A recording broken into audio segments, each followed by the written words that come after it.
Glória a Deus. Você pode tomar seu assento? Obrigado. Que alegria poder estar aqui diante de grandes homens de Deus. Obrigado, apóstolo, bispo. Obrigado pela honra de poder estar aqui e poder participar, dessa grande família de Deus. O William e a Aline são amigos aí que Deus tem nos dado nessa trajetória especial do ministério e quero agradecê-los também.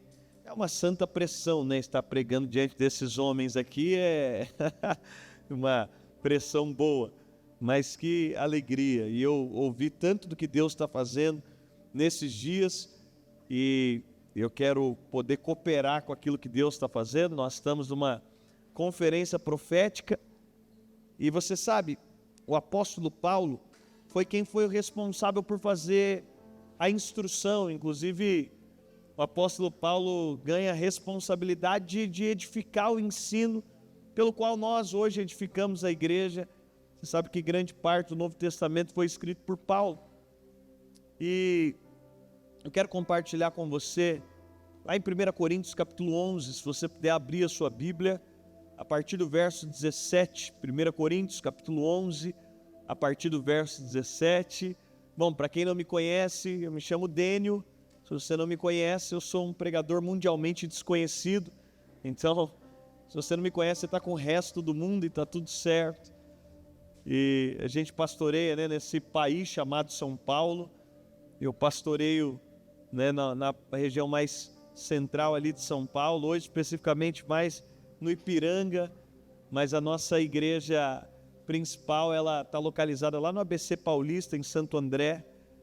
E pela graça de Deus eu lidero hoje, nós somos algumas igrejas espalhadas por alguns lugares, eu diria que até países e nações hoje. É uma honra poder estar aqui com vocês. 1 Coríntios capítulo 11, a partir do verso 17, eu sei que você já conhece esse texto, você já leu esse texto uma imensidão de vezes. 1 Coríntios 11, 17 é quando o apóstolo Paulo faz a instrução para a ceia. E hoje nós não vamos ceiar, e ainda que utilizemos esse texto para a ceia, eu queria ampliar um pouco o seu entendimento sobre esse texto. 1 Coríntios capítulo 11, a partir do verso 17 especificamente, é o texto que teologicamente talvez tenha a maior profundidade eclesiológica. Eclesiologia é a matéria da teologia que a gente estuda a eclesia, a igreja. Aqui talvez esteja o texto mais profundo naquilo que diz respeito à instrução de como a gente deve viver a vida da igreja. E por que é tão importante? Porque no capítulo 11, Paulo faz uma instrução. No capítulo 12, Paulo fala sobre os dons. Paulo vai falar basicamente sobre 3 classes de dons. Ele usa 1 Coríntios 12, que é onde ele fala sobre os dons espirituais. Ele fala sobre a partilha dos dons espirituais. Então no 11, Paulo fala como deveria ser a nossa relação. No 12 ele fala sobre os dons que Deus reparte. E no 13, Paulo, depois de falar sobre todos os dons, eu quero que você entenda o seguinte: a Bíblia não foi escrita dividida em versículos e capítulos. Amém? Ela não foi escrita, Paulo não escreveu versículo 1, versículo 2. Paulo está escrevendo uma carta. Na hora então de fazermos a tradução bíblica para facilitar a compreensão, para que a gente pudesse falar, olha, abra no capítulo 11 de 1 Coríntios, verso 17. Então, na tradução da Bíblia foi colocada para que a dinâmica ficasse mais prática, e houve uma divisão. Mas Paulo está escrevendo uma carta, a gente não sabe exatamente quando Paulo dá pausa. Paulo não para e fala, ó, acabei o 11, agora vou começar o 12, e agora vou começar o 13. A gente não sabe exatamente. Então o que foi feito foi, entendendo a separação dos assuntos, e há inclusive capítulos da Bíblia que o escritor está escrevendo, abre-se então um novo capítulo e o tema é completamente distinto. Mas quase que sempre a gente segue o princípio teológico mais importante, que é o princípio do contexto. Esse é o princípio que rege a interpretação bíblica. A hermenêutica ela vem através de um princípio de contexto. Vamos entender o que é o contexto. Então no 11, Paulo vai falar sobre como deve ser a nossa relação. No 12, Paulo vai fazer uma instrução acerca dos dons do Espírito. E no 13, Paulo vai falar sobre o amor. Porque é tudo sequente. Ele diz, olha, agora eu vou mostrar um caminho mais excelente para vocês, que é o amor. E Paulo não está desconsiderando nenhum dos dons espirituais. O que Paulo está dizendo é o seguinte: o fundamento de todo dom é o amor. Por quê? Porque Deus me usa, e Deus me usando para falar com alguém não tem a ver com o meu ministério. Tem a ver com Deus amar alguém através de mim. Então não tem a ver com o profeta. Bom, a gente vai entrar um pouquinho, você vai entender.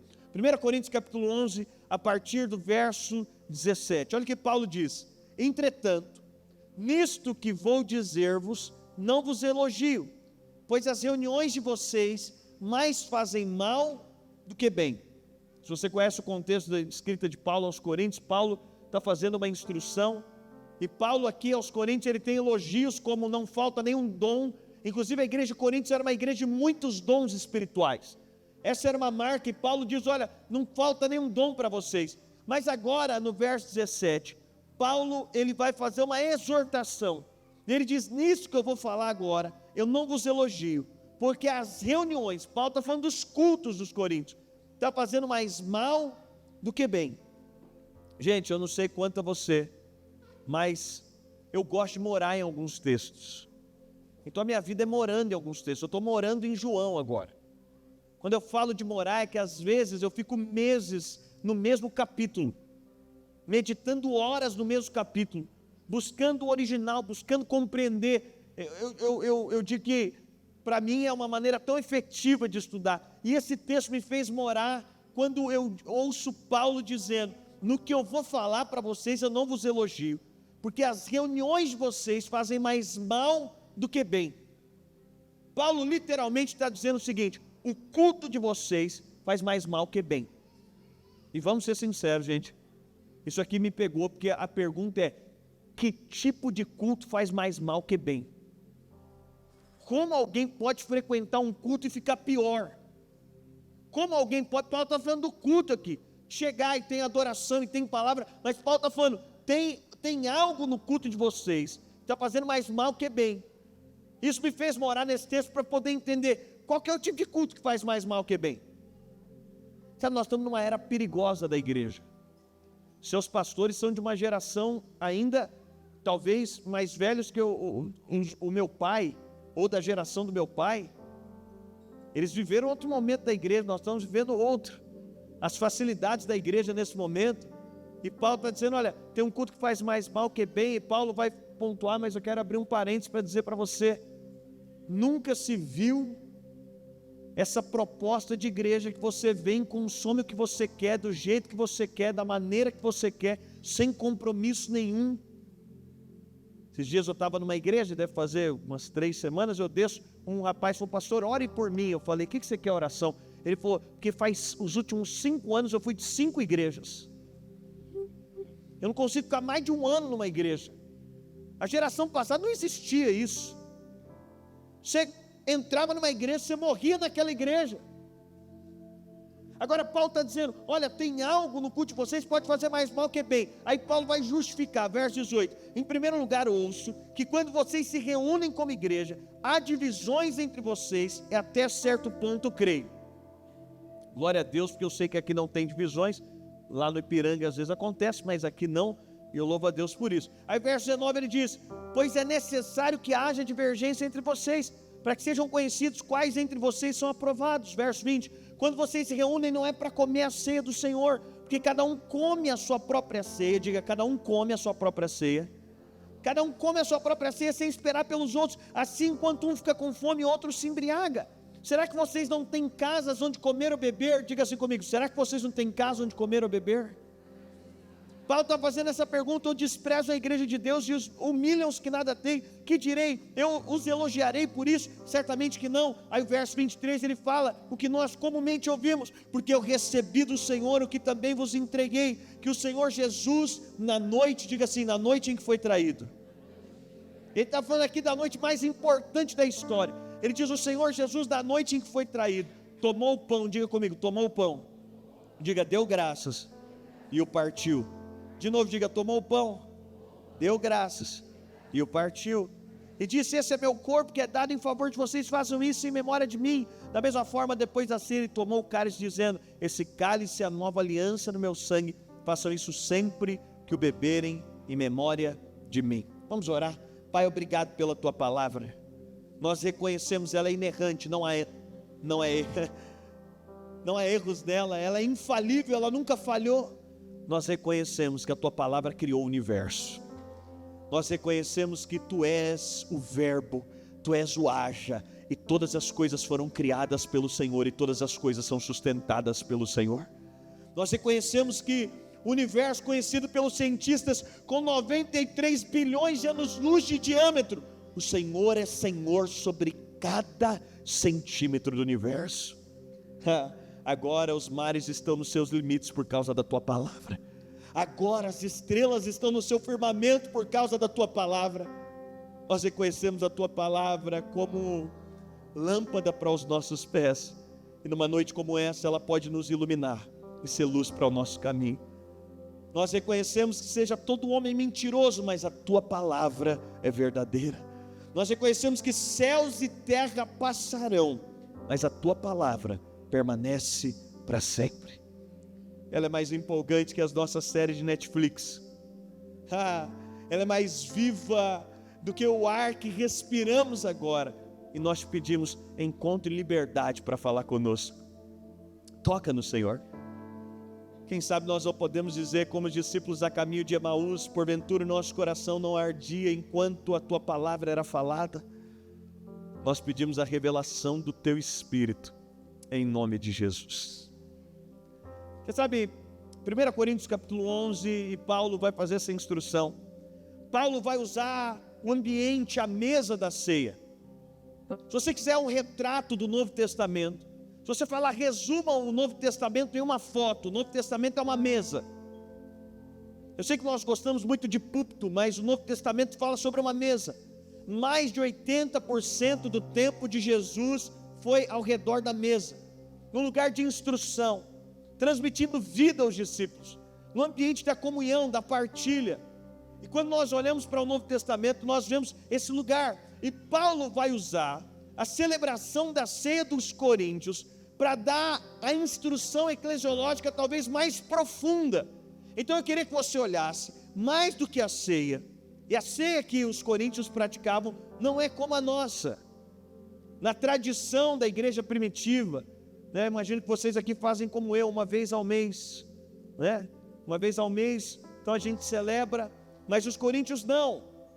A igreja de Atos, ela nasce com uma cultura de partir em pão, de casa em casa, nas celebrações. Os coríntios faziam um jantar, era uma janta. Eu não sei aqui se vocês, pós-pandemia, usam aquele cálice industrializado. Glória a Deus por não usar. As igrejas modernas usam, eu estou incomodadíssimo, eu uso. Tem uma bolachinha que eles falam que é pão aquilo, e eu estou assim, realmente meio... Eu estou falando, não sei nem se Deus aceita essa bolacha aqui, a gente está chamando de pão, quem já viu sabe. Mas mesmo vocês que usam pão, não é a ceia como era dos coríntios. E por quê? Não é que... É por conta de uma tradição histórica. Agora a gente faz uma vez por mês, por conta de logística, não nos permite fazer um jantar. Mas os coríntios, eles estão no jantar, e Paulo está fazendo uma instrução para um momento que faz parte de um sacramento. Nós batizamos e ceiamos, isso não é opção. Qualquer igreja cristã vai praticar esse sacramento. E aí, Paulo está usando, ele está olhando para a ceia, ele está olhando para a mesa, e Paulo está dizendo, deixa eu fazer aqui uma correção, deixa eu fazer uma advertência, deixa eu colocar um alerta. E você vai entender que isso tem tudo a ver com dons. Por que no capítulo 12 Paulo fala de dons? Por que ele usa o capítulo que antecede o capítulo central dos dons espirituais? Porque em Romanos ele vai falar dos dons que eu gosto de chamar de dons práticos. Ele vai falar de hospitalidade, liderança. Ele não vai falar desses dons espirituais.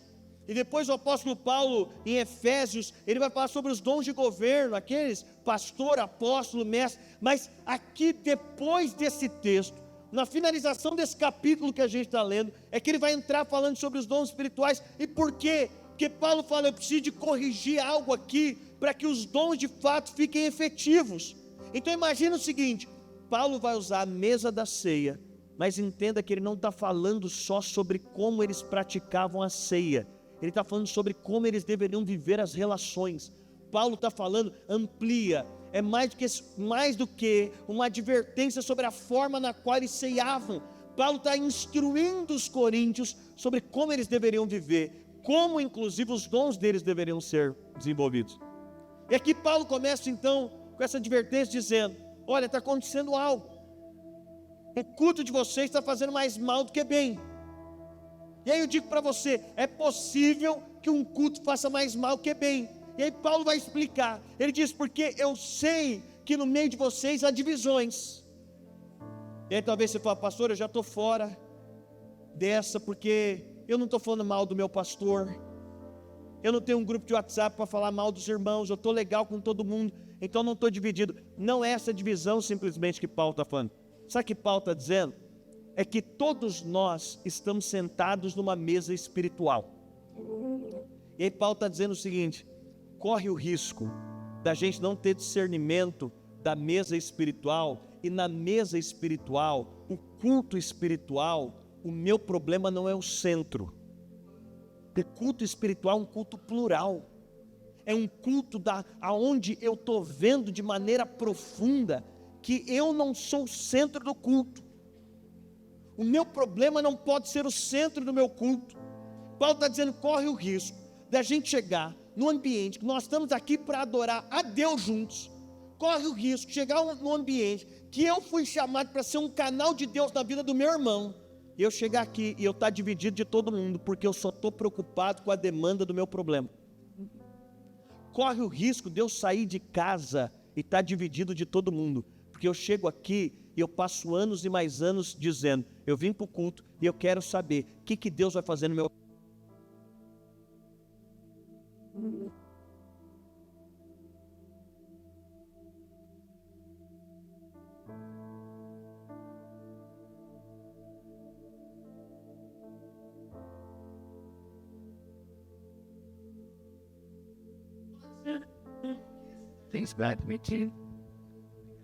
Corre o risco da gente estar dividido, porque eu chego aqui num ambiente que não é sobre mim. E qual que é o grande problema que a gente tem hoje? Nós estamos construindo uma mentalidade de culto, que o culto é para você. Então eu olho no espelho e a pergunta é: quem vai profetizar para mim hoje? Paulo está dizendo: esse não é o Espírito de Cristo. Eu olho no espelho e falo: eu espero que eu vou chegar lá, e que esse pastor aí, que esses pastores convidados, seja bom demais o culto, porque eu já sei até o lugar que eu vou sentar, eu sei onde eu vou estar, e eu espero que supra a expectativa do que eu quero. Eu vou chegar lá, eu inclusive espero que não seja aquele ministro de louvor que eu não gosto. Eu não sei você, eu tenho meus ministros de louvor predileto, tem os que eu não gosto também. Eu espero que eu vou chegar lá e que não seja aquele ministro de louvor, e que nem cantem aquela música que eu não gosto. Então eu vou chegar, por quê? Porque Paulo está dizendo: a divisão é a mentalidade singular. Eu estou olhando só para mim, achando que tudo diz respeito sobre mim. E Paulo está falando: esse culto faz mais mal que bem, porque é o culto que eu vim só preocupado em comer pão. É o culto que eu sento na mesa, e Paulo está usando a mesa espiritual para dizer: eu posso construir um ambiente onde eu venho para a mesa espiritual e eu só estou preocupado com a minha demanda, eu só estou preocupado com o meu problema, eu só estou preocupado em suprir o meu ventre. Paulo está dizendo: esse é um espírito contrário a Cristo. Por quê? Porque esse é o espírito do anticristo. Bom, deixa eu te ensinar. Eu sei que tem irmão preocupado, que tem um lugar lá nos Estados Unidos que estão implantando chip. Eu também gosto de ver essas coisas. E realmente a gente olha, o anticristo é um sistema. O sistema está estabelecido no mundo. Mas o espírito do anticristo, ele nasce dentro da igreja. Sabe qual que é o espírito do anticristo? É o espírito que a gente quer usar Cristo para o nosso benefício próprio. Eu só estou olhando para Deus na expectativa só da resolução do que eu quero, do meu problema, daquilo que... Presta atenção, o Adão caído, ele está lá no Éden. Adão, quando ele toma um fruto, o que ele faz? Ele toma um fruto e faz o que com o fruto? Come. Porque o espírito do Adão caído faz com que ele, o tempo inteiro, só queira comer o que tem pela frente. Em outras palavras, o Adão caído só quer suprir o seu próprio ventre. Ele só quer resolver o seu próprio problema. Ele só quer dar um jeito para as suas demandas. Então o Adão caído, quando ele senta na mesa, na mesa espiritual, qual que é a mentalidade dele? Eu só quero suprir meu problema. E aí qual que é o risco? O risco é a gente frequentar uma igreja, fazer parte de uma comunidade, e eu estou aqui só para suprir meu problema. Eu estou aqui só para arrancar alguma coisa. Eu estou aqui só esperando alguma coisa. E Paulo está dizendo, isso é estar dividido. Porque você está num ambiente onde o Espírito está se movendo de forma plural, e você só olha para o seu problema de maneira singular. O Adão caído pega o fruto e come, mas o que acontece? Ele morre. Porque tudo que você só pensa em comer, qual que é o problema? Muitos irmãos frequentam anos uma igreja e nunca dizimaram. Sabe por quê? Porque ele vem aqui, ele come a palavra, ele come o que tem, ele quer ter tudo, mas ele não quer compartilhar nada. Tudo que você come te mata. Agora, ele está dizendo, tem o Adão perfeito que é Cristo. Quando Cristo pega o pão, o que ele faz? Ele não come, ele parte. Porque o espírito do Adão perfeito que é Jesus é sempre partir antes de comer. Porque ele sempre está olhando o que eu posso servir antes de ser servido. Sabe qual é o problema de muitos irmãos? Sabe qual é o problema de muitos irmãos? É que eles frequentam a igreja há anos, mas eles só vêm para comer. Ele faz parte, ele só quer comer. E depois que ele come tudo numa igreja, ele vem aqui, ele arranca tudo. Depois que ele come tudo numa igreja, o que ele fala? Eu acho que eu vou procurar outra igreja. Essa igreja já não é mais a mesma. Depois que ele arrancou tudo, pra você ter ideia, o símbolo da mesa é tão importante, e esse símbolo é tão importante, que Jesus denuncia Judas aonde? Você lembra? Sabe por que Jesus denuncia Judas na mesa? Que ele diz, o jeito que Judas pegou no pão, Judas está mais preocupado em comer do que partir. Ele vai me trair. Presta atenção. O marido não trai a esposa lá no motel, ele trai na mesa. Porque na mesa ele perdeu a perspectiva que o homem da casa não está lá para receber, ele está para partir. Quando o cara perde a perspectiva, um amigo não trai o outro lá no negócio, ele trai na mesa. Quando esse cara perdeu a perspectiva de que Deus me colocou na sua vida, não é para arrancar alguma coisa, é para partir. Deus me colocou nessa igreja, não é para tirar alguma coisa, é para partir. Deus me colocou na vida da minha esposa, não é para arrancar alguma coisa dela, é para partir com ela. Deus me colocou na vida dos meus pais, para partir. Então Paulo está dizendo, tem um problema, porque a gente pode construir um culto, que é um culto ao nosso ventre. Então eu chego aqui, tudo é para mim. É por isso que eu analiso se a música é boa ou não. Porque no final do culto eu acho que cantaram para mim. E sabe qual que é o risco que a gente corre? É do ministro de louvor estar tão preocupado com um monte de gente que cultua o próprio ventre, que ele vem para cantar o que você quer ouvir. Mas a igreja não é o lugar que a gente está fazendo culto para você.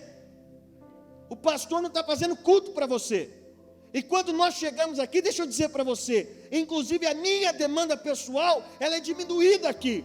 Porque antes de me preocupar com o que eu tenho que comer para suprir o que eu vim com fome, eu estou preocupado com o que eu posso partir para suprir a fome de alguém. Essa é a igreja. Você sabe, o trabalho do diabo não é tirar Jesus da igreja.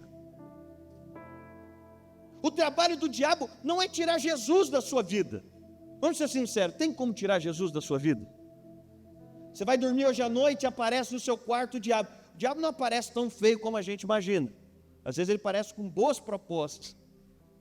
Ele diz para você, olha, eu vou te dar tudo que você quer, mas faz o seguinte, tira Jesus da sua vida. Gente, alguém aceitaria? Claro que não. Se o diabo não, o trabalho dele não é tirar, não daria certo. A estratégia seria tola de tentar tirar Jesus da sua vida. O trabalho do diabo não é tirar Jesus da sua vida. Sabe qual que é o trabalho do diabo? É trocar Jesus de lugar. Sabe o que isso significa? É que o trabalho do diabo é fazer com que Jesus não seja o centro da sua vida. É fazer com que você busque Jesus para que Ele te dê aquilo que você sempre quis e achou que te supriria. Então Jesus já não é mais o centro da sua busca. Jesus é um meio para que você continue buscando aquilo que você sempre quis. Aí eu posso frequentar uma igreja achando que é o dinheiro que me satisfaz, e agora eu tenho um Jesus que não é o centro da minha vida. Ele só é um meio para que eu encontre o dinheiro que eu queria.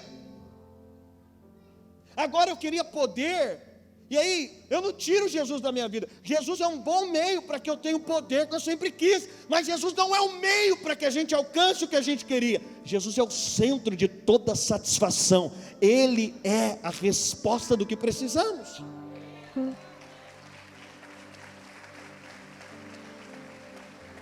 O que Paulo está dizendo é: o nosso culto corre o risco de ser divisivo. Da gente entrar vez após vez na igreja só pensando no pão que a gente pode comer. Como que flui dom num lugar que a gente só quer comer pão? É interessante que em Lucas capítulo 24, você conhece essa passagem? Jesus está com os discípulos a caminho de Emaús, é o Cristo ressurreto, e a Bíblia diz que ele fala desde Moisés, que é o Pentateuco, até os profetas sobre ele. É Jesus pregando sobre Jesus para os discípulos a caminho de Emaús. E a Bíblia diz que quando eles chegam em casa, Jesus é convidado para entrar e Jesus entra, mas os olhos deles estão fechados, eles não podem ver, eles ainda não podem enxergar que é Jesus.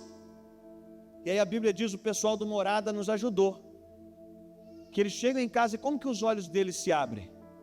E ao partir o pão, não é quando eles comem, é quando eles partem. A verdade do que Paulo está dizendo é: os nossos olhos não são abertos naquilo que a gente recebe, os nossos olhos são abertos naquilo que a gente tem disposição de repartir. A gente tem a tendência de só querer receber, mas você quer que Cristo seja revelado através da sua história, você vai ter que ter coragem de partir. Você quer que Cristo, você quer ver Cristo, você quer ter uma revelação mais profunda de Cristo, você vai ter que sair do lugar de achar que a igreja é um lugar de consumo para você comer o pão que você quer, para entender, a igreja é um lugar que eu vim para repartir o pão que Deus me deu também. Eu quero ser didático aqui. Paulo está falando 4 coisas nesse texto. Ele está usando a mesa para instruir 4 coisas. E a primeira é que Paulo está dizendo: o evangelho nos liberta de um espírito de miséria. Sabe por que muitos de nós sentamos falando, eu só quero receber? Porque o diabo incutiu um espírito de miséria. É interessante, São Paulo a gente está quase 70 mil ou mais de 70 mil moradores de rua. Todo canto tem morador de rua. E eu não sei quanto a você, mas me dá um desespero quando eu vejo, e às vezes eu gosto de sentar, ouvir história. Esses dias a gente estava numa reforma de um dos nossos espaços, um morador de rua começou a passar ali direto, para pedir coisas, eu comecei a interagir com ele, e ele falou para mim: pastor, eu tenho profissão, eu sou, sabe, engano, ele é engenheiro elétrico, eu tenho 2 filhas, eu tenho família, eu enveredei para as drogas, eu estou na rua e eu já tive recaída, vou, volto, eu estou sem falar com as minhas filhas. Eu falei para ele, das suas memórias assim, o que eu poderia te servir de alguma coisa? Ele falou, eu tenho uma vontade de comer aquele lanche do McDonald's, o Big Taste, eu comia com a minha família. Mas que desgraça ouvir um cara que devia ser a proteção para as filhas, deveria ser o orgulho da família, deveria dar provisão para a esposa. Ele está pegando lata, ele está pegando sucata, e no caso dele, para trocar por droga. Esse cara está tendo que mendigar memórias afetivas de um lanche. Um cara em saúde, jovem, que poderia estar trabalhando, ele devia estar lá no McDonald's com as filhas dele. Eu estou vendo aquela situação. E essa situação é o ápice do esvaziamento de alguém, porque a figura de Deus é uma figura doadora. O homem nasceu para doar, para se doar pela esposa, para se doar pelos filhos, para se doar pela família, para se doar pela comunidade. Esse cara está esvaziado da imagem de Deus, morando na rua, tendo que mendigar um lanche. Você sabe, eu não sei quanto a você, mas quando eu vejo alguém nessa situação, eu digo, o diabo conseguiu esvaziar essa pessoa. Vamos ser sinceros, esse cara teria potencial ou não para estar servindo a comunidade? Para estar servindo os filhos? Teria. Mas o diabo conseguiu esvaziá-lo da imagem de Cristo. Você sabe, isso é desesperador natural. Mas Paulo está dizendo, a gente pode se acostumar com isso na igreja. É um monte de gente que entra ano após ano e são mendigos espirituais. Paulo está dizendo, o evangelho nos livra de uma perspectiva de miséria, de olhar para a nossa vida e dizer, eu não tenho nada para dar, eu não tenho nada para servir, eu não tenho nada para oferecer. E qual que é a grande estratégia do diabo? É fazer com que a gente ande com um cântaro vazio. João capítulo 4 é a pregação mais profunda de Jesus. Historicamente, teologicamente, tem um consenso teológico que João 4 é a pregação mais profunda, é Jesus encontrando a mulher samaritana. É interessante que a mulher, Jesus vai programar um encontro, e a mulher chega com um cântaro vazio. Essa mulher, ela está num estado de alma tão escasso, que a Bíblia vai dizer que ela vai buscar água na hora mais quente do dia, é incomum. Ela vai buscar água sozinha, significa que tinham tirado ela do grupo do WhatsApp das mulheres que iam buscar água. Gente, 2000 anos depois, mulher não vai no banheiro sozinha. Não era costume as mulheres irem buscar água, por uma questão de segurança, por uma questão de companhia. Essa mulher está na hora mais quente do dia, e ela está indo buscar água sozinha. O que significa? Ninguém queria se associar a essa mulher, ninguém queria estar perto dela. A Bíblia diz que essa mulher tem sede, e não é uma sede natural, é uma sede da alma. Essa mulher encontra com Jesus agora. O que Paulo está dizendo para nós é, depois de um encontro com Jesus, nenhum de nós é mais miserável. Depois de um encontro com Jesus, o Espírito Santo está dentro de nós. É uma porção de Deus especial em você. Mas essa mulher está com um cântaro vazio. É a expressão da alma dela. Você sabe, o Evangelho não te torna independente. Alguém que reconheceu o Evangelho sabe que a vida do Evangelho é a vida de comunidade. Mas o Evangelho te faz autônomo. Porque o Evangelho faz com que agora você não precise mais da afirmação do outro. Você não precise agora o tempo inteiro que alguém diga que você é lindo, que você é demais. Por quê? Porque o Evangelho faz com que agora nós não sejamos um cântaro. E o que é um cântaro? Um cântaro é algo que precisam colocar água nele. Se não colocar água num cântaro, não tem água. Um cântaro não tem a capacidade de gerar a própria água. E essa mulher chega com um cântaro vazio para Jesus, com uma alma seca. E agora Jesus diz para ela: mulher, se você voltar a beber dessa água, você vai continuar com sede. Lá no verso 13, mas tem uma água que eu tenho para te dar, de João 4, que você nunca mais terá sede. Pelo contrário, ela vai se transformar numa fonte que vai fluir do seu interior. Sabe o que Jesus está dizendo para essa mulher? É que a sua vida não vai ter uma perspectiva do que os outros vão te dar a vida inteira. É você que vai ser um canal de vida para os outros. É você que vai ser um canal para a sua família. É você que vai ser um canal para a sua igreja. É você que vai ser um canal para os lugares. Gente, nós estamos num país cuja mentalidade é o que vão fazer por mim, o que vão me dar, o que vão me resolver. Mas a mentalidade do Evangelho é nós sentamos na mesa para dizer: a quem Deus me colocou aqui para servir. A mentalidade é: se Deus me colocou perto dessas pessoas, se Deus me colocou nesse lugar, é porque tem algo que Deus quer me usar para fazer. Você sabe, aí o grande ponto é que essa mulher está diante de Jesus, ela tem um cântaro vazio, e Jesus diz: mas se você crê, eu posso fazer do seu interior fluir rios de águas vivas. Você quer? Ela fala: quero. Aí Jesus fala para ela: então vai, busca seu marido. Parece bem incoerente no texto, mas Jesus tem uma palavra de conhecimento. Aquela mulher, ela diz: eu não tenho marido. Jesus falou: disseste bem, porque 5 você teve, o 6º agora não é seu. Você sabe, os números falam na Bíblia. Sabe o que Jesus está dizendo para essa mulher? 6 aponta para a busca humana. 6, o número 6 na teologia é o homem no centro. Por isso que o anticristo é 666. 3 vezes o 6. Sabe o que Jesus está dizendo para essa mulher? Você buscou 6 homens, porque você buscou de maneira humana o máximo do que você podia para se suprir. Gente, no meio de 6 maridos tem um chato e um legal. Tem um novo e um velho. Em 6 maridos ela teve um pobre e um rico. Ninguém conseguiu suprir. Sabe o que Jesus está dizendo para ela? Humanamente você não conseguiu suprir. Seu cântaro nunca conseguiu ficar cheio. Aí Jesus está dizendo para ela: você está diante do 7º homem. Se 6 homens não te supriram, eu sou o 7º. Sabe o que significa 7 na Bíblia? Perfeição divina. Ele está dizendo: o que 6 homens não puderam fazer por você, eu sou o 7º. Mas sabe o que Jesus está dizendo? A Bíblia diz que ela deixa o seu cântaro. A mulher cuja cidade rejeitava, a mulher queria arrancar algo de todo mundo. Essa mulher, gente, ela era uma terra seca. Você conhece alguém assim? Tem gente quando te manda um áudio com mais de 1 minuto, tem gente que me manda um áudio com mais de 1 minuto, eu até ajoelho antes de ouvir. Que a pessoa é um cântaro vazio, não tem notícia boa. Tem gente que quando me liga, eu consagro o celular antes de atender. Senhor, está aqui. Eu vou atender agora, prepara o meu coração. Era essa mulher. É um cântaro vazio. Mas é interessante que Jesus diz para ela: se você crer, vai acontecer algo. Eu vou fazer com que do seu interior fluam rios de águas vivas. Presta atenção nessa mudança. De uma mulher que tinha poucos litros de água, que ela precisava que alguém enchesse, para uma mulher que vai voltar para a cidade, e ela vai dar água para uma cidade inteira. Sabe o que significa? É que Paulo está dizendo o seguinte: a nossa reunião não pode ser uma junção de cântaro vazio. A nossa vida em comunidade não pode ser uma junção de cântaro vazio.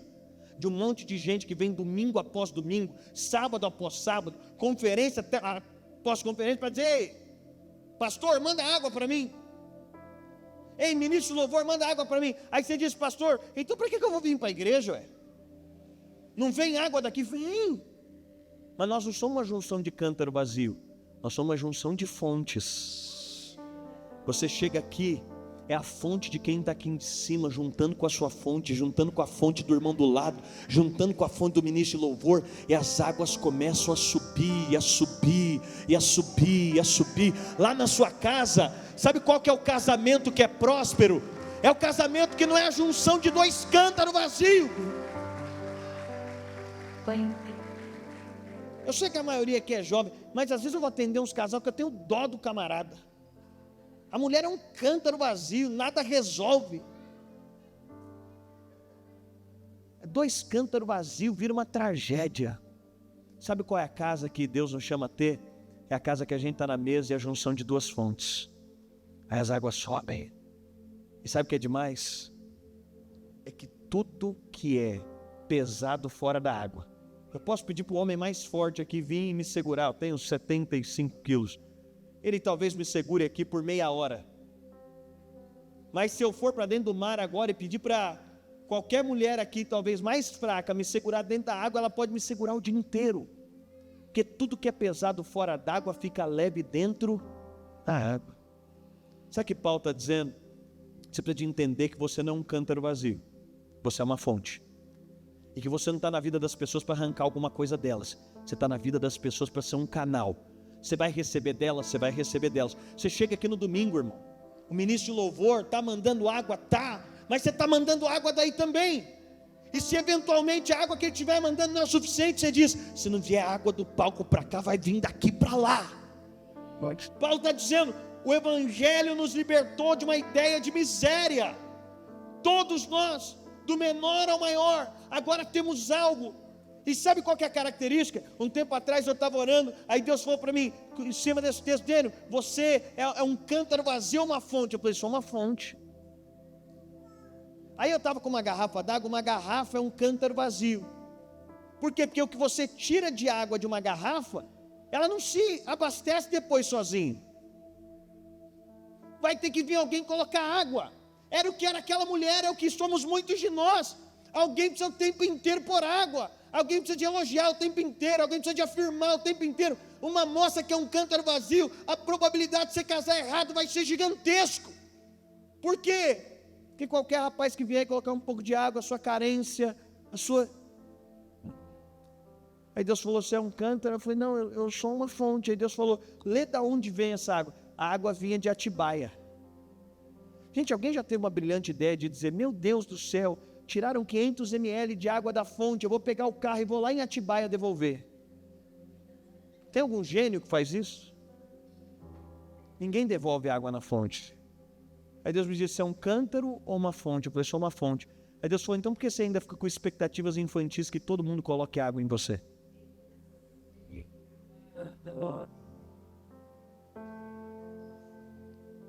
Você sabe, um tempo atrás eu encontrei um irmão da igreja. Fazia tempo que eu não via ele. Falei: irmão, faz tempo que eu não te vejo, um jovem. Aí ele falou: pastor, sabe que eu não estou indo? Eu falei: por quê? Porque meu líder não me liga. Eu sei que isso acontece em Santo André, aqui eu sei que não acontece situações assim. Aí eu, como um bom pastor, o que eu fiz? Eu fui lá no líder. Falei para o líder, irmão, fulano não está vindo na igreja porque você não liga para ele. Aí sabe o que o líder falou para mim? Pastor, ele também não me liga. Eu achei espiritual a resposta do líder. Eu voltei para o irmão e falei, irmão, quanto tempo você está frequentando a igreja? 4 anos, pastor. Eu falei, sua vida espiritual, depois de 4 anos, depende de um líder te ligar. Depois de 4 anos, você continua com o mesmo cântaro vazio. Alguém vai precisar de ir na sua casa, colocar comida na sua boca. Alguém vai precisar, não. Por quê? Porque a verdade do evangelho já não tem mais miseráveis. Agora você é uma fonte que está junto com esse líder. Qual que é a probabilidade de a gente ganhar uma cidade? Qual que é a probabilidade de a gente ganhar um bairro? É quando a gente não for mais um cântaro vazio, e a gente tiver água para jorrar na cidade, para jorrar nas ruas, para jorrar na sua faculdade, para jorrar na sua escola. Nunca foi o projeto de Deus. Nunca foi o projeto de Deus para a igreja que a gente fosse chamado para dentro para ficar resolvendo a vida de crente que quer ser um cântaro vazio a vida inteira. Irmão, resolva seu casamento. Resolva a sua vida. O poder do Espírito Santo está dentro de você. Paulo está dizendo, nessa mesa tinha gente que vinha só para comer. E Paulo está falando, enquanto uns comem desesperadamente, outros passam fome. Porque eu só estou preocupado com o que podem me suprir. Mas sabe uma segunda coisa que Paulo está falando nesse texto? É que Cristo não é visto no pão comido, Cristo é visto no pão partido. Sabe o que isso significa? Sabe o que marca a vida? Não é o que você tem, é o que você deu. Não interessa o quanto você tem. Não interessa o dinheiro que você tem, interessa o dinheiro que você teve coragem de dar. Não interessa a eloquência que você tem. Gente orgulhosa é gente que amontoou coisa que deveria ter dado. Grande coisa o título que você tem. Se não é para servir os outros, não vale de nada. Grande coisa o dinheiro que você tem. Se o dinheiro que você tem não servir, não serve para nada. Paulo está dizendo, você quer que Cristo seja visto na sua vida? Parte o que Ele te deu. O que você tem? O que Deus te deu na mão? A oferta mais alta que eu já recebi na minha vida. A gente que vive do ministério, eventualmente vê ofertas. Eu pastorei a igreja, às vezes eu vejo oferta para uma reforma. Eu já vi tantas ofertas significativas. Os pastores estão aqui, certamente veem. Deus move o coração de um irmão. Deus move o coração. E normalmente é a viúva, normalmente é o irmão simples, normalmente... Eu já vi tantas ofertas, e eu mesmo já fui alvo de tantas ofertas, de gente de Deus, mas coincidentemente na igreja do nosso amigo Rogério Quirino, eu recebi a maior oferta que eu já tinha recebido em toda a minha vida. Eu termino de pregar nessa igreja, eu desço no púlpito e estou cumprimentando algumas pessoas ao término, e eu percebo vindo pelo corredor, um corredor mais ou menos como esse, veio uma moça. E eu percebi que ela tinha uma condição especial na locomoção. Ela vinha andando com muita dificuldade. E as pessoas estavam ali conversando comigo, perceberam também, e as pessoas foram completamente sensíveis. Então eu preparei um ambiente para receber essa moça. Ela vem andando com muita dificuldade, ela chega perto de mim. Ela começa a falar, e quando ela começa a falar, eu percebi que ela tinha uma condição especial na fala também. Ela falava com muita dificuldade. Ela disse, pastor, eu estou muito feliz que você está aqui. Eu falei, querida, eu que estou feliz de estar aqui. Aí ela falou, pastor, eu te acompanho na internet, eu assisto suas lives, eu até brinquei com ela, falei, você é uma das 3 pessoas que vê minhas lives, obrigado. Ela falou, pastor, quando eu fiquei sabendo que você vinha aqui, eu pensei, eu tenho que fazer uma oferta para esse pastor. Aí é constrangedor quando alguém, falei, querida, não precisa, a igreja vai cuidar da minha locomoção, a igreja vai cuidar do hotel que eu vou dormir aqui. Não precisa. Ela falou, pastor, não é porque precisa. Quando eu fiquei sabendo que você vinha aqui, eu te acompanho, eu falei, vou fazer uma oferta para esse pastor. Ela falou, aí eu pensei, eu preciso fazer a oferta da melhor coisa que eu faço. Ela Ela falou, pastor, a melhor coisa que eu faço é um bolo. Aí, pastor, e ela estava falando no meio de tanta dificuldade de falar comigo. Ela falou, pastor, eu fui no mercado à tarde comprar os ingredientes para fazer um bolo para te dar de oferta. Ela falou, pastor, mas eu peguei as coisas e quando eu fui passar no caixa, eu não sei o que é isso, gente. Eu nunca, pela graça de Deus, eu nunca precisei devolver uma compra por não ter dinheiro para comprar. Mas ela falou, eu peguei todos os ingredientes, pastor, eu precisei de devolver. Porque eu não tive dinheiro para comprar os ingredientes para fazer o bolo para te dar de oferta. Estava um dia mais frio, ela estava de blusa, ela afasta a blusa, tira um pacote de bolacha do bolso e diz, pastor, mas eu não podia vir sem nada. Eu quero que você receba esse pacote de bolacha como a minha oferta. Você sabe, na hora que eu peguei, eu não entendi todo o significado do que era receber um pacote de bolacha daquela moça.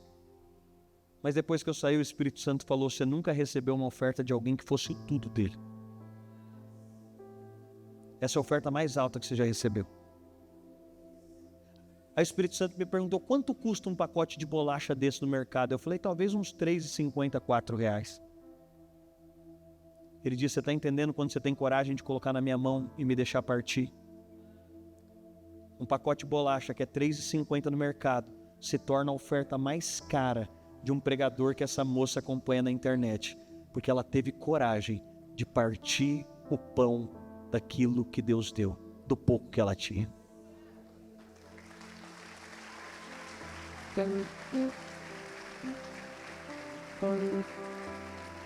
O que Paulo está dizendo é, você quer que Deus seja visto na sua história? Quando nós falamos sobre dons, qual a ideia das pessoas?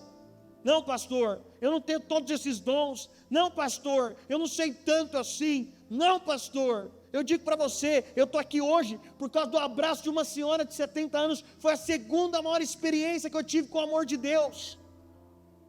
Eu me torno pastor aos 22 anos de idade, assumo uma igreja que meu pai já tinha pastoreado por 15.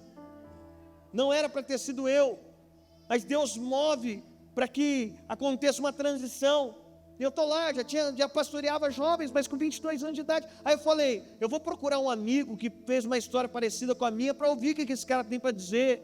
Aí eu saio com esse amigo. Sabe quando o cara te destrói, mas ele é sincero, você não consegue ficar bravo com ele, porque você vê que ele está tentando te ajudar?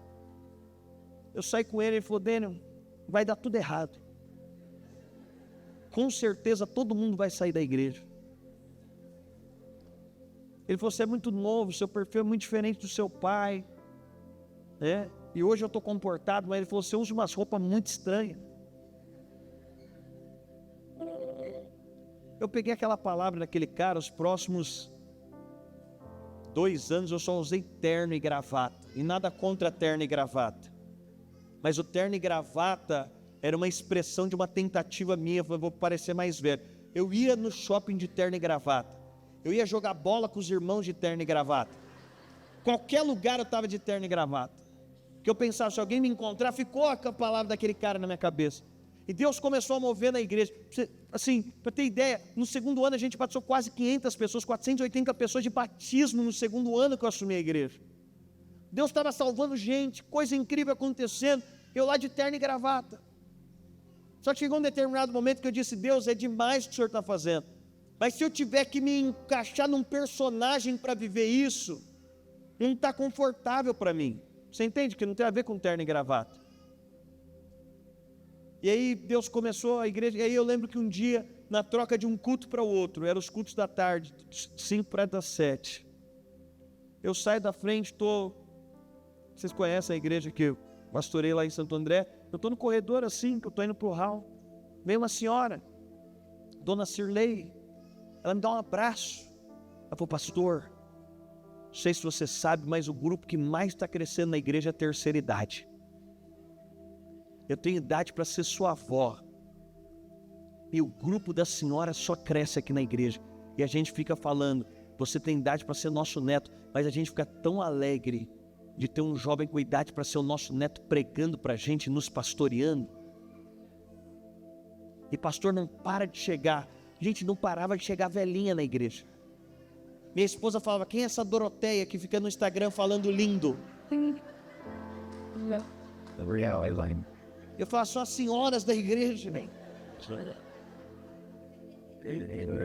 Mas você sabe, e aí ela me abraça e diz, pastor, continua. O mais impressionante para a gente é você ser um pastor tão jovem. Você sabe o que essa mulher está fazendo? Ela não foi no culto para receber só. Ela é uma fonte. Ela foi no culto para dizer, eu tenho algo para dar. E até um abraço pode ser a cura de um pastor. Eu estou aqui para servir.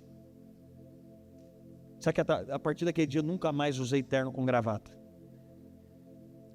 Porque eu voltei para casa e disse, eu acho que esse realmente é o meu ponto fraco, ser muito novo. Mas eu conheço Deus e eu conheço Paulo dizendo, eu me alegro nas minhas fraquezas por saber que o poder de Cristo pode operar em meio às minhas fraquezas. Você vai ficar a vida inteira esperando algo? Tem gente da vida inteira, deixa eu falar, uma estratégia do diabo é te colocar constantemente numa teologia que você está na expectativa da alegria futura.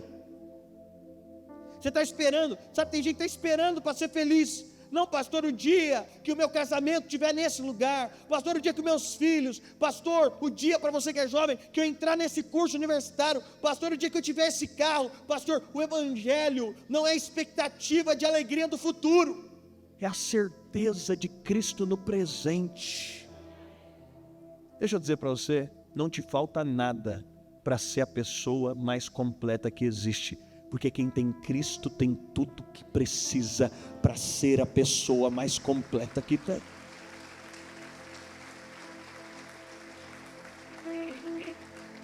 Toda a teologia que você está esperando acontecer, não o dia que meu ministério, não o dia que a minha família, não o dia que eu tiver o carro, irmão, esse dia nunca vai chegar. A satisfação em Cristo, aí você nunca vai ser satisfeito, porque a hora que você chegar lá, está faltando alguma coisa. A satisfação em Cristo é reconhecer, eu tenho tudo. Eu posso ser uma moça que só tem um pacote de bolacha. Se Deus puder usar um pacote de bolacha, eu estou à disposição para dizer, pode repartir o que tem. Posso ser uma senhora que tem um abraço, eu estou dizendo, Deus, pode me usar, eu não estou esperando amanhã para ser usado, pode me usar agora. Mas talvez você olhe para você e não se sinta preparado, bem-vindo. Talvez você olhe para você e diga, mas eu tenho tantas demandas para resolver na minha vida, como é que eu vou servir? Vamos ser sinceros, uma moça com pacote de bolacha devia dizer, é esse pastor que tinha que fazer alguma coisa por mim. Mas ela está dizendo, se o que eu tenho é um pacote de bolacha, graças eu te dou pelo pacote de bolacha, reparte ele, porque se o Senhor puder usar alguma coisa, eu estou aqui para dizer, pode usar. Mas você sabe, um terceiro e penúltimo aspecto do que Paulo está dizendo, no verso 22, a pergunta dele é, acaso vocês não têm casas onde comer ou beber? Você está entendendo o enredo? Paulo está dizendo, olha, ninguém aqui é miserável mais, nós somos agora uma troca de fontes, todo mundo tem alguma coisa para partilhar. Depois ele vai dizer, se você quer que Cristo seja revelado, você não vai poder comer, você tem que partir. Pastor, quer dizer que eu não vou comer? Não, claro que você vai comer, mas você não está na expectativa de arrancar dos outros o tempo todo. Sua expectativa é, eu posso partilhar o que Deus me deu também. Mas agora Paulo faz uma pergunta, vocês não têm casas onde comer ou beber? Sabe o que Paulo está perguntando? Paulo está dizendo, pelo nível de desespero que vocês estão chegando na mesa, vocês não comerem em casa. Gente, vamos ser sinceros, eu falei dos meninos de louvor, o que você faz? Irmão, você assistiu Netflix a semana inteira, você sabe a tabela do campeonato de trás para frente, de frente para trás, você conhece o enredo político com profundidade, você não abriu a sua Bíblia um dia, você não adorou um dia, não teve um dia que em casa você ajoelhou, colocou um louvor, você chorou. Aí você chega aqui e você quer que em meia hora esse irmão faz uma pirotecnia para um coração que não tem fome de Deus?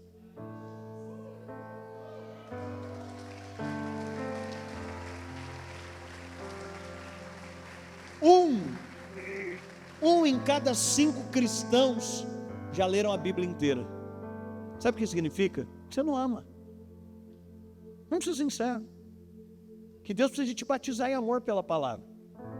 Aí chega aqui e a gente fala, a palavra que era diferente a palavra do pastor. não sei que os pastores, o que mais que a gente vai fazer? Descer de tobogã para ver se te anima. A igreja brasileira nesse momento, ela precisa de um chacoalhar profético. Daqui a pouco estão colocando o que deve e o que não deve, porque para entreter um monte de gente que não tem fome de Deus. O que Paulo está dizendo é, você não tem comida em casa? Você não comeu nada em casa a semana inteira? Porque o que Paulo está dizendo é o seguinte, na mesa de Deus a gente come, e na mesa da igreja todo mundo tem alguma coisa para repartir. Como é que vai ter dom? Se a semana inteira eu pensei em tudo menos em Deus, se a minha vida foi movida por tudo, se eu vivo, gente, nunca uma geração de cristãos foi tão parecida com não cristãos, no que sonha, no que deseja, como se veste, no que planeja, como fala, no que assiste. E seu irmão falou, ai pastor, assiste tal série. Eu coloquei a série, eu estava com um grande homem de Deus lá em casa. A hora que eu coloquei a série, no primeiro episódio, uma cena, uma mulher completamente nua. Eu liguei para o irmão e falei, irmão, você me fez passar o maior constrangimento. Eu estava com um cara no meu sofá que eu considero o mais santo. E a hora que eu vi aquela cena, ele falou, ai pastor, perdão, é só pular. Eu falei, irmão, se você precisa de pular uma cena, não é série para você assistir. Ele falou, pastor, quem estava sentado no seu sofá? Eu falei, Espírito Santo. Você sabe, nada resolve um cristão que não quer comer em casa. Irmão, você pode estar, eu sei que você está numa igreja bíblica saudável, que tem uma história diante de Deus. Você pode estar na melhor igreja do mundo, você pode estar numa igreja que te dá as melhores atividades, dá a melhor palavra. Se você não tiver disposição de voltar para casa e cumprir o que Jesus nos ensinou em Mateus capítulo 6, entra no teu secreto, que o teu Pai que te vê em secreto te recompensará. Uma coisa não substitui a outra. O que Paulo está dizendo é o que Jesus nos ensinou. Entra no teu secreto. Secreto no original que Jesus diz chama tameon. Tameon é tesouraria. No templo tinha uma tesouraria, era o lugar que guardava os recursos. Sabe o que ele está dizendo? Sabe qual é o nosso problema? É que a gente quer da mão dos homens o que só tem na tesouraria de Deus. A gente idealiza, gente, as coisas. Sabe por que a gente tem frustrações com as pessoas? Porque a gente não buscou de Deus e quer que os homens nos deem. Então eu exijo que você me dê paz que só Deus me daria. Aí as minhas relações viram uma complexidade. Mas Paulo está dizendo, você tem que comer em casa. Porque quem come em casa é diferente. Normalmente os líderes da igreja, sabe quem são? É quem come em casa. Aí chega, tem algo para repartir. Mas você não deve se satisfazer em ser o que sempre vem para comer e nunca tem nada para partir. Todos nós temos algo. Mas por fim, que a gente vai terminar aqui orando de forma prática. Aí se eu falo por fim na minha igreja, todo mundo fala, por fim. Obrigado pela hipocrisia. O pastor gosta de se enganar, né? Bom. Paulo diz, porque eu recebi do Senhor o que eu também vos entreguei, que o Senhor Jesus, na noite em que foi, Paulo termina nos ensinando qual que é o padrão de Cristo. Ele diz para os coríntios, tem um problema, que o culto de vocês é cada um pensando em si, cada um quer comer o próprio pão, cada um está olhando só para si, só para a própria demanda, e Paulo está dizendo, esse culto faz mais mal que bem, porque isso destrói as relações, isso faz a gente ter relações doentias, de olhar para a igreja, para o pastor, para os irmãos, para o casamento, para os amigos, o tempo inteiro querendo arrancar alguma coisa. Paulo está dizendo, mas tem um padrão perfeito que é Cristo, porque eu recebi do Senhor, na noite em que Jesus foi traído. Sabe o que ele está dizendo aqui? E eu finalizo orando com você, é que Deus parte o nosso pouco. Sabe qual foi a pior noite da história? Alguém aqui já teve noite difícil, gente?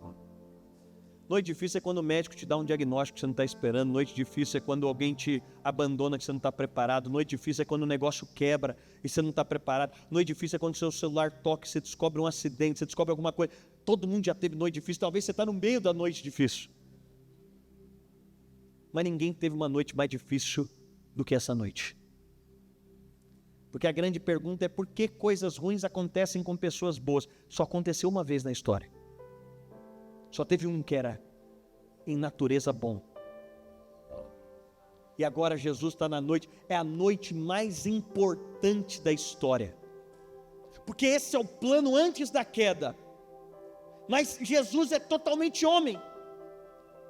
Ele sofre o dilema humano de ser traído, de ser rejeitado. Ele tem a humanidade. Ele sofreu humanamente, é completamente Deus, mas aqui você tem um homem sendo traído, e se você já foi traído, você sabe, você tem um homem no meio de uma noite escura. E é interessante que Paulo frisa, ele está dizendo para os coríntios, olha, enquanto vocês sentam na mesa só para arrancar pão, o padrão que a gente recebeu de Cristo, é que na noite mais escura, no momento de maior dor, no momento mais complexo, o que a gente faz normalmente no momento mais complexo? Pastor, eu só vou ficar aqui. Olha, está difícil minha vida, meu tempo. Olha, eu tive um problema em outra igreja, cheguei aqui. Talvez daqui uns 15 anos eu faça alguma coisa. Olha, eu estou com um problema, eu estou com algumas situações. Olha, minha vida financeira. A Bíblia diz que na noite em que Jesus foi traído, está todo mundo, gente, está na cara, esse cara vai ser traído. Ele vai ser exposto à pior morte que tem. Jesus senta na mesa uma vez mais com os discípulos. E ele poderia, na noite em que ele foi traído, dizer, gente, eu parti o pão com vocês a vida inteira. Mas hoje eu vou sentar ali e vou ficar de boca aberta. Vocês molham o pão e colocam na minha boca, porque hoje eu não vou partir com ninguém. Hoje eu só quero comer. Foi isso que ele fez? Não. Sabe o que ele está falando? A minha condição não afeta a minha natureza. Ele está dizendo, até no momento de maior dor, eu vou partir.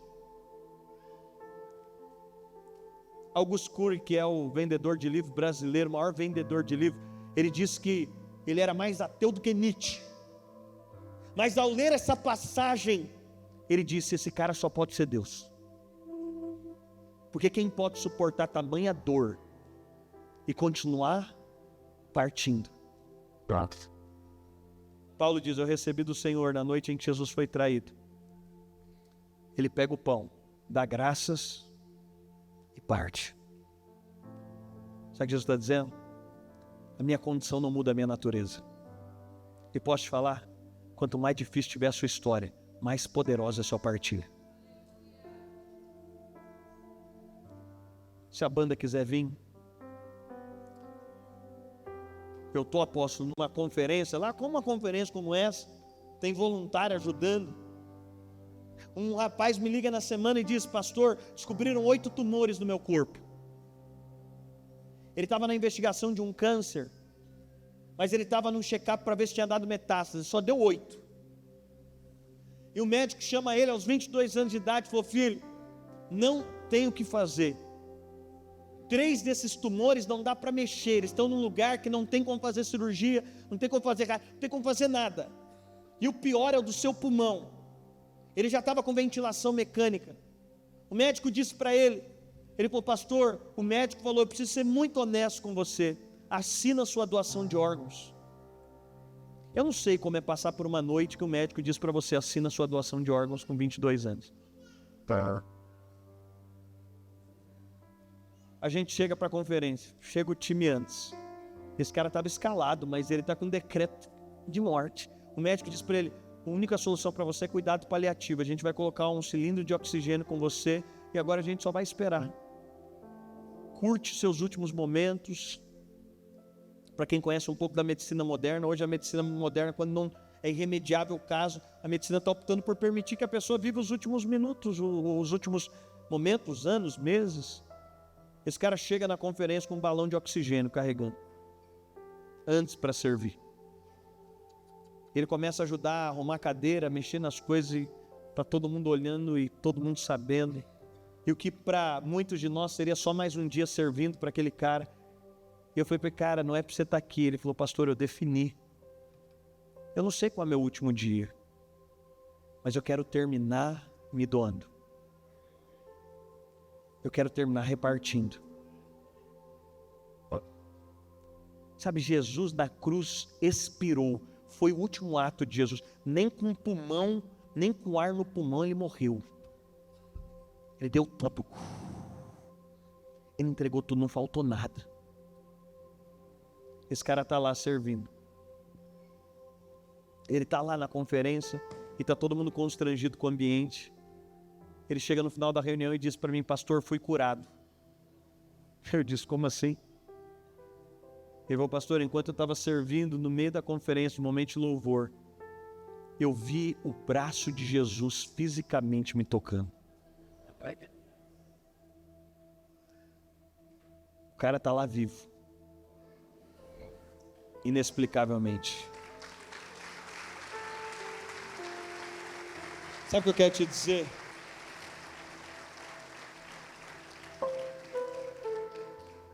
O que eu quero te falar é que a cura não está em comer. A cura está em partir. A cura às vezes não é ficar enclausurado no meio da noite escura, é se levantar no meio da noite escura. Sabe como Abraão é curado de esterilidade? Orando por um rei estéril. Sabe que eu descobri que a plenitude da cura do Evangelho não é só você falar, ai pastor, eu não tive pai, mas sabe, Deus está me curando, agora eu estou bem. Não, a plenitude da cura do Evangelho é que Deus vai te dar a capacidade de dar para alguém o que não te deram.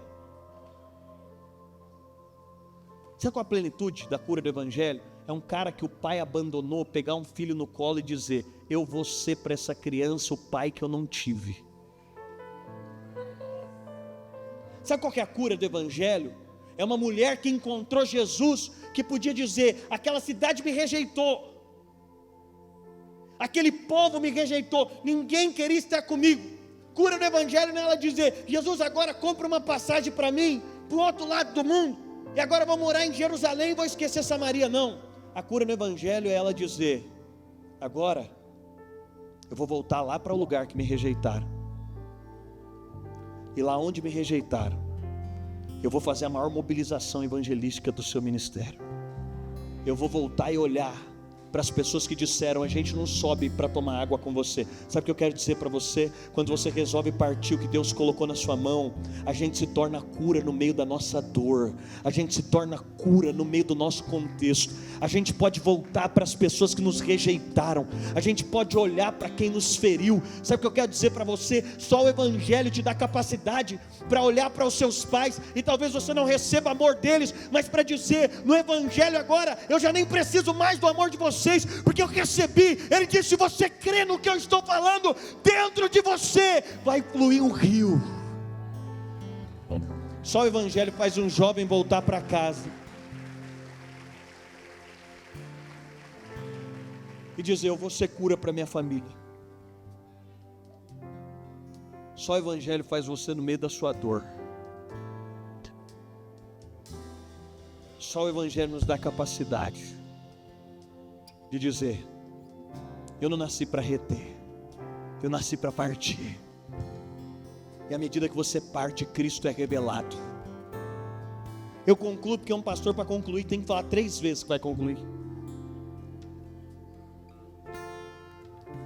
Paulo aqui, ele faz a instrução sobre dons espirituais, porque estava acontecendo uma confusão na igreja dos Coríntios.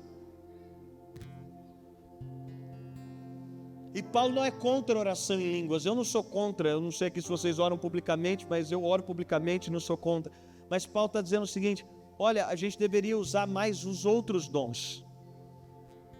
Ele diz, a oração em línguas é o dom para edificação pessoal. E Paulo está dizendo, use ele em todos os lugares. Mas quando a gente se reunir, Paulo não é contra, ele não está falando contra. Mas ele está dizendo, procure também usar os outros dons. Tem alguém precisando de profecia. Quando você vier para o culto, diga, Senhor, eu estou indo lá para partir o pão. Hora que você entrar num lugar, eu não sei porquê, gente. com os meus carros na garagem. Na hora que eu fui sair de casa, eu não senti vontade de vir de carro. Eu chamei um Uber. Minha esposa falou, mas os carros estão na garagem? Eu falei, a hora que eu chego para pegar o Uber, eu olho a foto da mulher. Deus falou, você só pegou o Uber por causa dela. Você vai pegar uma viagem de 50 minutos. Eu entro no Uber, eu falei para ela, olha, eu não sei se você acredita nessas coisas, mas eu deixei carro na garagem e eu vim de Uber, porque tem algo que eu tenho para repartir com você. Mas você sabe, antes eu tinha dito, eu vou de Uber porque eu estou cansado, porque hoje foi um dia muito exausto, pelo menos eu não vou ter que ficar pensando em dirigir. Eu achando que no meio da minha noite escura, eu ia entrar no Uber para descansar. Deus está falando, não, até no momento que você acha que você está cansado, que você vai lá atrás relaxado, tem alguém que precisa da partilha do pão que está na sua mão. Deixa eu dizer para você, tem alguém que precisa da bolacha que está na sua mão, tem alguém que precisa do abraço que Deus te deu. Você crê nisso? Eu quero que você ponha a sua mão na posição de receber. Eu vou fazer 2 orações aqui.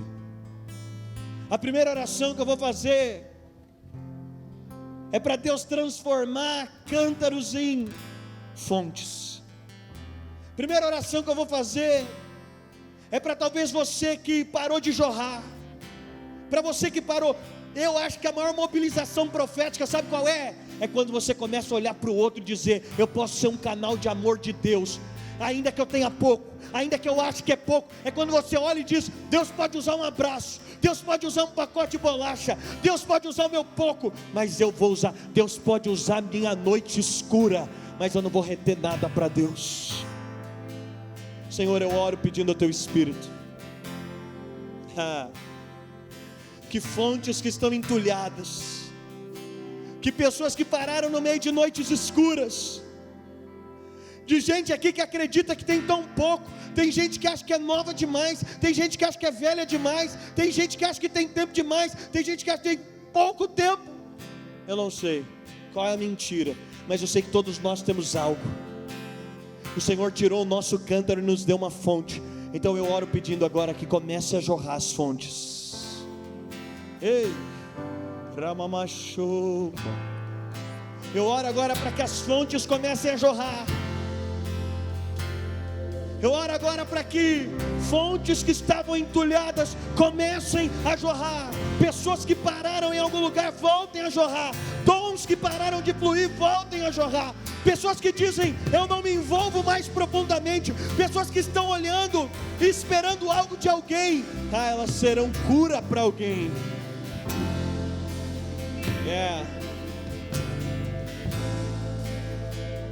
Eu oro agora pelo liberar de dons nesse lugar. Libera dons agora. Ativa dons agora. Nós queremos estar na mesa para repartir com alguém. Se alguém precisa de uma profecia, usa a nossa vida. Se alguém precisa de uma cura, usa a nossa vida. Se alguém precisa de recursos, usa a nossa vida. Por amor de alguém, usa a nossa história. Não pelo nosso ministério, não para que sejamos usados, não. Usa-nos para ser a partilha, para que Cristo seja revelado. Meu apelo para você hoje é diferente. Meu apelo não é para você comer. Meu apelo é para você partir. Eu quero te encorajar agora. Eu não sei se vai ser alguém aí do seu lado. Tem alguém que precisa ser curado hoje aqui, e é com o seu abraço.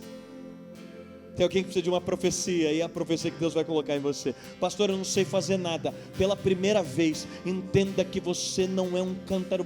Pastor, eu não sei fazer nada, só vai e abraça alguém. Pastor, eu não sei falar nada, só ora com alguém. Eu não sei o que você vai fazer agora, mas eu quero que você deixasse o Espírito te mover agora.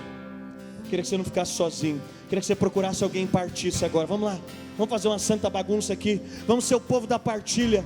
Deixa Deus curar alguém através de você agora. Deixa Deus usar você para profetizar para alguém. Deixa Deus usar você para curar alguém agora. Vamos lá, vamos fazer uma santa bagunça agora. Talvez a pessoa está aí do seu lado, talvez a pessoa está distante de você, eu não sei, mas eu oro agora por ouvidos espirituais abertos. Eu oro agora por olhos espirituais abertos. Eu oro agora por sensibilidade. Vamos lá, pastor, é muito